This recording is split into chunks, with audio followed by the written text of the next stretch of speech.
Welcome to this explainer. Today we're doing something really cool. We're celebrating a truly remarkable 10-year research legacy. We're diving into the work of Phillip Madison, and honestly, the incredible multi-generational research teams he's masterfully built over the years. Together, they've spent an entire decade exploring the deep, sometimes messy, but always fascinating psychology behind our connections to the screen. And it all starts with this one fundamental question. Why on earth do we build relationships with people we've literally never met? I mean, think about it for a second. We invest incredible amounts of emotion, time, and mental energy into figures we only know through a glowing rectangle or a speaker. Well, today we're going to explore exactly how our brains wire themselves to connect with these mediated figures. So, here's our agenda for today. First, we'll define parasocial relationships. Then, look at the functions of connection. From there, we'll dive into fake news and credibility, followed by Trump, Twitter, and catharsis.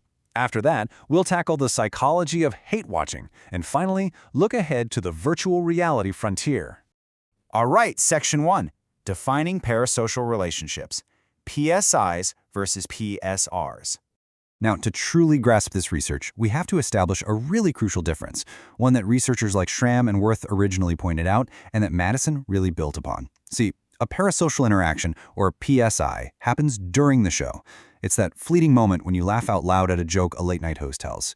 But a parasocial relationship, a PSR, is a long-term, completely one-sided relationship that continues even when the screen goes dark. It's the connection that lingers in your mind long after the media exposure ends. So how exactly does that connection persist? Well, working alongside peers like Lance Porter and James Honeycutt, Madison established that PSRs actually grow through intrapersonal communication. Basically, we're talking about something called imagined interactions. Think of it as functional daydreaming. We literally construct cognitive scripts in our heads, imagining what we might say to these media figures or what they might say back to us. We are assembling an entire one-sided relationship entirely in our own minds. Crazy, right? Moving on to Section 2. The functions of connection. Why we imagine. So, why do we do this? Madison, collaborating with researchers like Porter and Gruhl, identified some very specific, vital functions for these imaginary interactions. First, we use them for relationship maintenance with our favorite characters. We also use them for conflict linkage, which is essentially mentally resolving our real-world issues by engaging with a persona. But arguably the most important one, self-understanding. We actively clarify our own viewpoints and assemble our own thoughts on the world by imagining these conversations with media figures. All right, Section 3, Fake News and Credibility, the Alex Jones case study. Here's the big question Madison's team set out to answer next. What role does credibility actually play in a parasocial relationship? To figure this out, Madison built a really fantastic team featuring a new generation of mentees, including Emily Covington, Caitlin Wright, and Kay Gaspard, to look specifically at the highly controversial InfoWars host Alex Jones. And the findings they uncovered are absolutely fascinating. By impartially measuring audience responses, they found that the way a viewer internally processes conflict, along with their search for self-understanding, actually predicted how credible they found Alex Jones to be. Meanwhile, things like relationship maintenance and a desire for emotional release or catharsis predicted how often they tuned in. So the takeaway here is absolutely crucial. Credibility isn't just about the objective facts presented. It is deeply, fundamentally tied to the viewer's internal psychological needs. That brings us to Section 4. Trump, Twitter, and catharsis. To understand this next major shift, we have to look at a pivotal paper co-authored by Madison, Phillip, James Honeycutt, and Ren Horst. They set out to answer what exactly drove people to integrate the former president's social media presence so heavily into their daily routines. In the main finding? Honestly, it was striking. They discovered that regardless of a person's political opinion, whether they vehemently supported or strongly opposed him, the audience's desire for catharsis, for that emotional release, heavily drove what researchers call social media use integration. Basically, people were weaving his tweets into the fabric of their daily lives because the parasocial relationship provided a reliable venue for emotional release. Moving right along to Section 5. The psychology of hate-watching.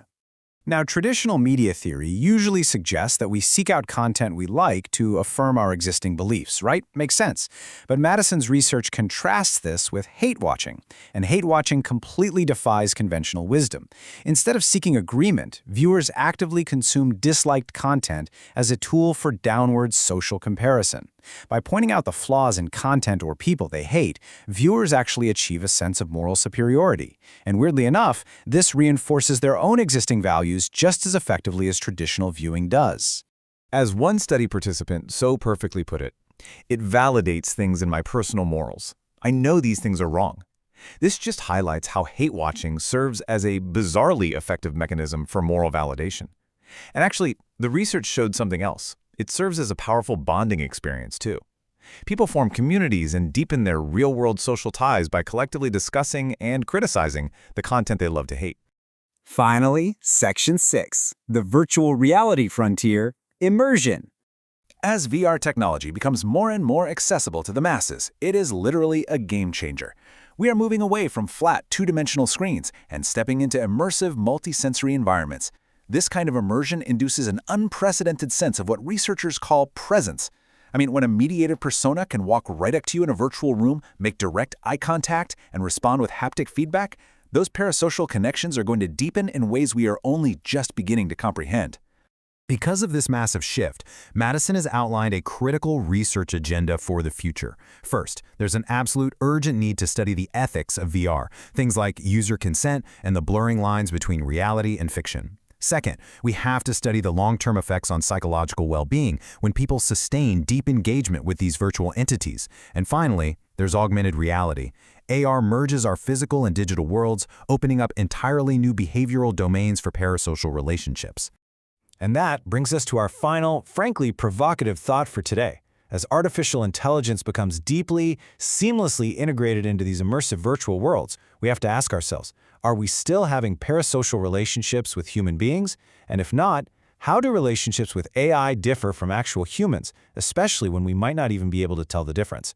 It's a profound question, one that perfectly summarizes the sheer depth of Phillip Madison's work, and it leaves us standing right on the absolute cutting edge of human connection.